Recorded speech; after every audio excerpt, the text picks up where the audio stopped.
Olá, está no ar mais um Giro de Notícias, aqui pela TV A Sua Voz, na força da HS Consórcios, agora também em Pinhalzinho, para ajudar a você realizar os seus sonhos da casa própria, do seu carro, enfim, converse com o pessoal da HS Consórcios e tenha mais essa possibilidade. E nós vamos falar agora dos direitos dos trabalhadores. Durante a pandemia, muitas dúvidas surgiram em mim, surgiram em você, o que pode ser feito, o que não pode, o que é de direito do empregador, o que é de direito do empregado, e por isso nós estamos recebendo aqui o advogado Guilherme Soligo, lá de Nova Erechim, que vai nos ajudar a debater esse tema. Guilherme, seja bem-vindo. Primeiramente, obrigado por aceitar o nosso convite. Boa tarde, Samara. Boa tarde, pessoal do Jornal A Sua Voz. É um prazer enorme estar aqui conversando com vocês sobre um tema tão importante e tão atual na nossa sociedade. Com certeza. Eu acho que a principal dúvida que todo mundo tem é quanto aos direitos do empregado. Mudou alguma coisa desde que iniciou a pandemia ou são os mesmos de antes, quando, por exemplo, da demissão? Por exemplo, a demissão, quando o empregado for demitido, os direitos são os mesmos que eram anteriormente. Veja, por exemplo, um funcionário que tenha trabalhado, por exemplo, de janeiro a maio e mais 15 dias de junho neste ano.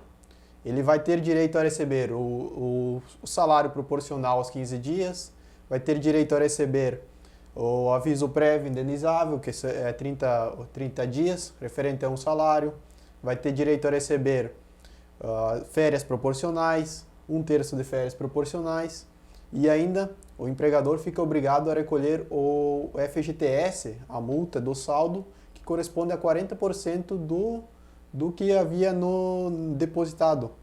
Além do mais, fica liberado o seguro-desemprego em caso de encaixarem alguns requisitos previstos na lei daí previdenciária, neste caso. Já que nós estamos falando da demissão, existe alguma forma, é possível o empregado recorrer dessa demissão, tentar modificá-la judicialmente? Via de regra, não existe essa possibilidade, mas, lógico, deve ser analisado cada caso em específico. Uma situação interessante que surgiu nos noticiários recentes é de uma churrascaria conceituada dos capitais brasileiros, Rio de Janeiro, São Paulo, que demitiu mais de 100 funcionários e não pagou os direitos. E o Ministério Público, mediante uma ação coletiva, entrou com uma ação e a Justiça determinou que fossem ingressados esses funcionários e que só houvesse demissão em conjunto, bastante, em caso de mais de 10 funcionários. E, nesse caso, havendo acordo com o sindicato. Então, essa decisão foi revertida por não ter sido pagos os direitos, digamos, deles. Isso e pelos vários funcionários que foram demitidos. Entendi. Teve algumas mudanças na questão também do empregador. O que mudou que o empregador pôde fazer agora na pandemia que antes não era permitido? O governo federal ele tem o objetivo de não demitir as pessoas. Então, ele criou duas medidas provisórias para ser mais específico. E elas objetivam manter esses empregos. A primeira delas é a 927, que criou o teletrabalho, na qual o funcionário não precisa mais se deslocar até o estabelecimento comercial para realizar suas funções. Ele pode fazer diretamente de casa. Isso não vai ter aglomerações e automaticamente as chances de transmitir o coronavírus. Também existe a possibilidade da criação de férias coletivas dentro da empresa, o adiantamento de férias, o adiantamento de feriados e além de fazer o banco de horas. Essas são as modificações. Também tem a outra medida provisória, que é a 936, que determinou que a possibilidade de suspensão dos contratos de trabalhos pelo prazo máximo de 60 dias. Então, foi determinado um prazo máximo para não prejudicar tanto o empregado como o empregador. Também, nessa mesma medida provisória, é possível reduzir a jornada de trabalho e automaticamente vai reduzir o salário.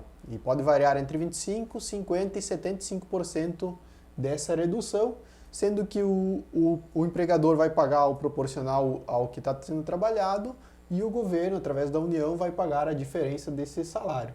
Essa pausa no contrato de 60 dias, você disse? Isso como é que ocorre isso? O funcionário vai ficar em casa? O que é o certo a fazer? Essa pausa de 60 dias pode ser dividida em duas partes de 30 dias. o funcionário fica em casa, nesse caso ele não vai receber o salário, né? Mas ele não vai ser demitido, ele automaticamente é reintegrado ao grupo de trabalhadores da empresa. Depois do período acordado aí com o patrão. Isso, perfeito. Em caso de fechamento de empresa, Guilherme, muda alguma coisa nos direitos? Na verdade, em caso de falência da empresa em razão do coronavírus, a empresa tem uma facilidade que ela vai ser necessário pagar apenas 20% da multa rescisória do FGTS. Anteriormente era 40%, né?